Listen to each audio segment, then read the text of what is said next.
গতদিন যেই জেসোটা বানিয়েছিলাম সেটাই আজকে অ্যাপ্লাই করে দেখতেছি কিরকম আউটকাম আসছে। মেনলি আমি এই ক্যানভাসটা নিয়েছিলাম একটা অফলাইন দোকান থেকে। তো তখন এটার অবস্থা খুবই খারাপ ছিল। অ্যান্ড গতদিন যখন আমি জেসো বানাইছি তার কিছুটা অংশ আমি শুধু এই কাঠের উপরের যে বর্ডারটা আছে ওইখানে দেওয়াতেই এটা মোটামুটি অনেকটা ফিক্স হয়ে গেছিল। তো আজকে আমি পুরা ক্যানভাসটাতেই জেসো অ্যাপ্লাই করছি। আর জেসোটা এত স্মুথলি বসে যাচ্ছিল যে আমার জাস্ট গান গাইতে ইচ্ছে করছিল, smooth like butter like criminal under cover what ever. তো পুরাটার মধ্যে জেসোটা অ্যাপ্লাই করার পর আমি এখন যেহেতু রাত রোদ নাই তো ভাবলাম এমনিতেই ফ্যানের বাতাসে শুকিয়ে ফেলবো।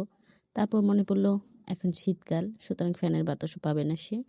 এমনিতেই তাকে সারা রাত রেখে দিছিলাম অ্যান্ড পরদিন 10 মিনিটের মতো একটু রোদ লাগাইছি অ্যান্ড এটা খুবই ভালো কাজ করছে। তো আর কি, টাটা।